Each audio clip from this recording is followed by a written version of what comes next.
Observe Superman, história do feat que virou treta. Que isso, tem muita coisa aqui, mano.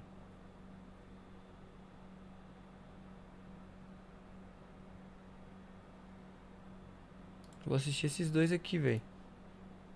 E nesse dia, Chorão passou por uma situação que o transformou profundamente. Inspirado nesse evento, ele fez uma canção que dominou as rádios do Brasil. E o mais incrível é que os versos que ele mesmo escreveu poderiam ter salvo a sua vida, assim como salvaram a de muitas pessoas. Eu sou Ingrid e hoje vou revelar a história por trás de Só os Loucos Sabem, de Charlie Brown Jr., aqui no canal Decifra Hits. Só os loucos sabem. Para entendermos melhor o sentimento que Chorão quis passar na letra dessa música, precisamos saber qual era o cenário da banda naquele momento. Só os Loucos Sabem faz parte de um disco muito simbólico para o Charlie Brown. Camisa 10 Joga Bola Até na Chuva, de 2009, foi o último álbum de estúdio da banda antes da morte do cantor. Na época, Chorão disse que esse era um álbum mais objetivo e que demonstrava a maturidade alcançada pela banda santista depois de tanto tempo de estrada. E foi justamente desse pensamento que veio o nome do CD. Segundo o livro escrito pela esposa do cantor, Chorão viu uma reportagem do Pelé numa revista onde tinha foto do craque jogando bola debaixo de uma chuva pesada. Ele arrancou aquela página e colocou no mural de casa, bem em frente à sua mesa. Essa imagem, que para ele representava força e determinação, foi o que inspirou o nome do álbum. O título caiu como uma luva, já que era o 10º álbum de estúdio da banda e simbolizava os mais de 10 anos de carreira que os ensinaram a lidar com os altos e baixos que encontraram pelo caminho. E grande parte do sucesso do disco foi graças a duas canções icônicas: Me Encontra Deixa eu te encontrar. e Só os Loucos Sabem, que foi inspirada por duas situações que abalaram profundamente a vida de Chorão. A mais recente delas aconteceu ainda em 2009, quando Charlie Brown foi fazer um show em Aracaju. Chegando lá, uma menina apareceu com um folheto na mão e entregou para ele. No papel tinha uma homenagem para o irmão dela que tinha acabado de falecer. Ela disse que o garoto era fanático por Charlie Brown e já tinha ido em alguns shows deles. Atrás daquele folheto estava a letra de Lugar ao Sol, a canção de Charlie Brown que ele mais amava. Vive pra poder buscar o meu lugar ao sol. Chorão, ainda abalado com a história da menina, foi pro hotel com aquele papel na mão e então um trecho de Só os Loucos Sabem começou a nascer na sua mente.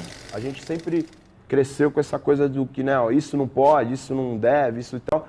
E isso cria um medo na gente, que é a coisa que eu falo na música. O medo cega os nossos sonhos. Cega os nossos sonhos e a gente, de tanto medo de não conseguir, a gente acaba nem tentando. O medo cega os nossos sonhos. O medo cega os nossos sonhos. E esse menino, será que esse menino resolveu toda a vida dele? Ele tinha sonhos a realizar? Será que ele foi atrás? E eu perguntei isso pra menina na época e ela falou, não, ele morreu muito feliz, porque o sonho dele era comprar a moto dele. Ele comprou a moto que ele tinha, que era o sonho da vida dele. Ele realizou, só que com ela ele se foi.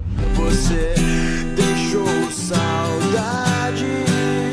Mas a maior parte da letra veio em 2007, quando Chorão passou por uma profunda experiência numa igreja chamada Bola de Neve, em São Paulo. Um dos adeptos dessa igreja era Glauco Veloso, amigo de longa data do cantor. Eles tinham se conhecido na juventude, quando participavam de um campeonato de skate no interior de São Paulo. Chorão e Glauco ficaram muito próximos naquela época, tanto que no álbum de estreia do Charlie Brown é mencionado o nome dele. Acontece que Glauco não era uma pessoa muito tranquila. Ele mesmo afirma que vivia se metendo em confusão e chegou até a ser preso, ocasião que Chorão ajudou, pagando os advogados que conseguiram soltar. Só que depois de um tempo, Glauco acabou mudando completamente a sua vida quando entrou para a igreja. Desde então, os dois não se viam mais com tanta frequência, mas quando se falavam, Chorão ficava impressionado com a mudança radical de um cara que vivia arrumando brigas e que agora estava pregando a paz. Aliás, foi daí que surgiu o verso: O homem quando está em paz não quer guerra com ninguém. Chorão se identificava com o amigo, porque ele também não tinha um temperamento nada fácil. Com fama de marrento e brigão, o cantor foi o pivô de boa parte das polêmicas com a banda e de desentendimentos entre os próprios integrantes do grupo, acarretando em algumas idas e vindas de membros memoráveis, como o saudoso baixista Champignon. O que poucos sabiam é que o temperamento de Chorão era apenas o reflexo de um cara que vivia em profundo sofrimento. De acordo com o depoimento de amigos e da esposa, ele sentia cada vez mais o peso das responsabilidades que se acumulavam à medida que a banda fazia sucesso. E apesar de tudo que já havia conquistado, com o tempo ele foi desenvolvendo uma intensa tristeza. Alguns acontecimentos inesperados também contribuíram para intensificar essa melancolia. Um deles foi a perda do pai, que lutava contra um câncer, mas acabou partindo em seus braços. Na época, Chorão parou com as atividades da banda, ficou dias isolado sem motivação para nada e até pensou em acabar com Charlie Brown. Depois de alguns meses, ele até conseguiu voltar para a ativa, mas parece que nunca conseguiu superar a perda do pai, que tanto admirava e tentava dar orgulho. Portanto, aquela casca de durão apenas escondia um cara extremamente generoso e sensível, o que fica mais do que visível nas composições do Charlie Brown. E foi com essa sensibilidade que ele encontrou conforto nas palavras de Glauco, se mostrando muito interessado em entender como o amigo mudou tanto, e também em ouvir o que ele tinha para falar sobre a sua experiência com Deus. Aí um dia eu fui ao encontro dele, do Chorão.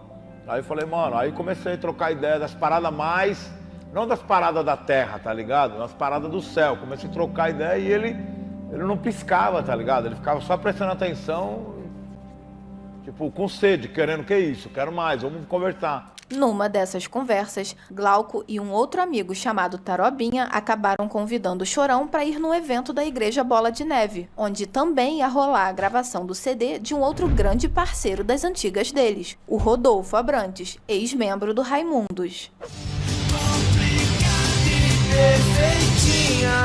Rodolfo também decidiu largar uma vida de autodestruição para se converter para a igreja bem no auge do sucesso em 2001. Então Chorão ficou feliz com a possibilidade de reencontrar o amigo que já não via há muito tempo e acabou aceitando o convite. Compartilho vários amigos nessa igreja, o Rodolfo, o Glauco, o pastor aqui, Tarobinha, enfim, vários surfistas. E hoje eu vim aqui, hoje senti um pouco dessa energia, dessa harmonia, enfim, foi muito legal, me senti muito bem aqui, então de parabéns aí, pessoal da Bola de Neve, o Rodolfo, todo mundo que gravou aqui hoje seu DVD, bacana, foi bacana participar, aliás, na verdade nem participei, eu vim prestigiar mesmo e me senti abraçado mesmo, realmente legal, bacana, energia muito boa, valeu, recomendo, valeu.